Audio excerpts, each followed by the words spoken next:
Right now, the BRICS bloc of nations is currently meeting in Johannesburg to strengthen economic ties. International cooperation and multilateralism expert Patrick Kadima joins us in studio for a closer look at what the bloc has achieved since Tuesday. Thank you very much for your time, and thank you for coming into studio. Just firstly, the two times that we last hosted as South Africa, 2013 and 2018, our theme was about bringing the entire African continent into the BRICS bloc. In fairness, we still haven't achieved that, have we? Hi, Masero, and good afternoon to your viewers. We haven't achieved that yet. It's not something that can be achieved over a year or 2 years. Okay. It's a process because of a lot of tensions and divisions in the continent. We might be similar, in many ways, but we're also different as a continent. But you see the current BRICS summit that's happening now. There is a certain type of acceleration that's being put, into place in Africa at the top of the agenda. And that we saw through the president's speech on Sunday. Tell me about, what we saw in China. In China, the last time they hosted, their main theme was BRICS Plus, talking about, opening up the bloc to other nations. We're seeing that there's nations such as Argentina, etc., who've expressed wanting to join the bloc. At some point, we heard that the French president also wanted to come through, which would have been surprising because he's part of Europe. So do you think that that is being realized first before the continent is realized, the BRICS Plus? I don't think so. I don't think so. To be honest with you, I just think that the BRICS Plus and the issue of having also Africa on top of the agenda in this BRICS summit that we have now, are objectives that are running together, at the same time, and the fact that it's being hosted here in Africa, in Johannesburg, it was only going to be fair, that Africa is put on top of the agenda, because Africans have felt that for many times, for many years, they've been left out, of important decisions in the global sphere. And now we see, some people, some analysts, some scholars have said that, this is not even a BRICS summit that's happening currently. It's probably the Chinese government trying to hijack, the summit and trying to grow its influence in the continent. And we have seen that the Chinese president, apart from coming for the BRICS summit here, he has also had a state visit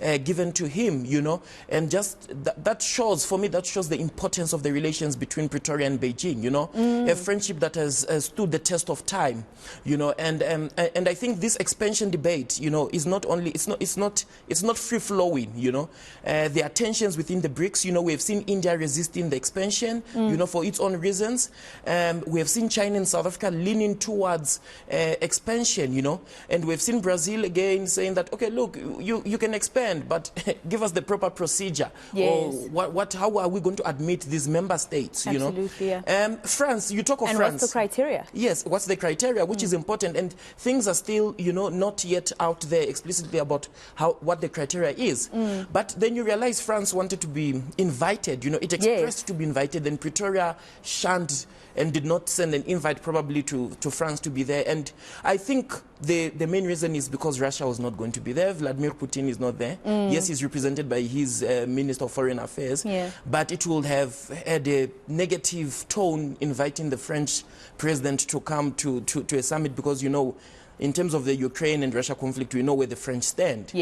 So expansion is a big debate that's going to be happening over the few days. Morocco also releasing a harsh statement towards Pretoria, stating that they've never been invited and they've never wanted to even join the BRICS, and telling Pretoria as well that do not speak on our behalf in terms of our relationship with other BRICS partners.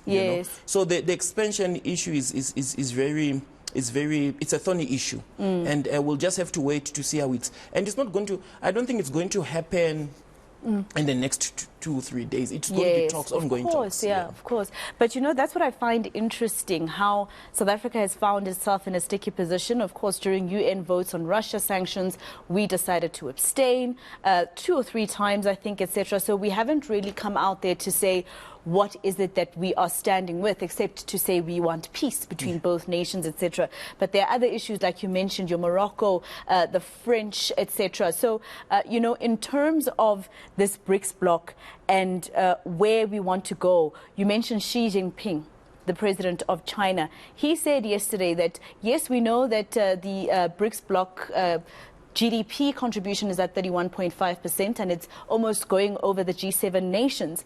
But that's not how we want BRICS to be seen. The notion that we are there to topple over the West. Yes. Yeah. Yeah, many people have different views on that issue. But as we're seeing now, having more than 60 heads of states or so coming into the country, or government representatives, shows that certain countries are really, eager to join this. They feel they have been left out for many, and we can't deny that fact. But that puts a lot of pressure on South Africa, doesn't it? Yes, I mean, South Africa is a key player when we need to start agreeing. Yes. People want to disagree, but South Africa is a key player for any major superpower in the world. So do you think this is the most contentious? Sorry, I know I asked you other questions. I'm just thinking, is this the most contentious summit?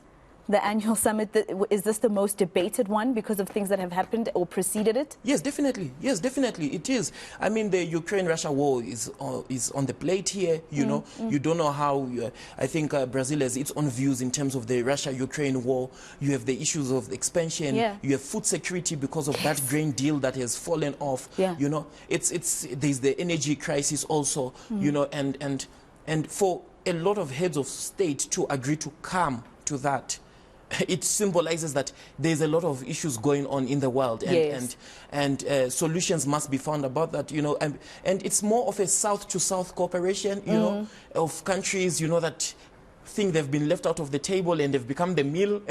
So I now say, no, it's time we go find our voices elsewhere, because the Chinese government has even said, in fact, yesterday they were talking of an inclusive world for all, you know, and that's something you use to charm, you know, a lot of African states. Yeah, but how important is this whole wanting to de-dollarize trade? Is it a fair point? I mean, looking at the fact that you are saying a lot of countries feel that they've been left out by the West. You know, at some point last week, in fact, the different ministers of the BRICS bloc in higher education were saying we need to find our own way to rank our universities because we're left out by the West, depending on how they feel about you. Very true. You bring up a very good point. The first thing I want to say is, in terms of this de-dollarization and the, you know, common currency, these are discussions that I know there have been statements being said it's not going to be on the agenda, but definitely it's going to be in the corridors. And it's not something that's going to be tomorrow or a year later.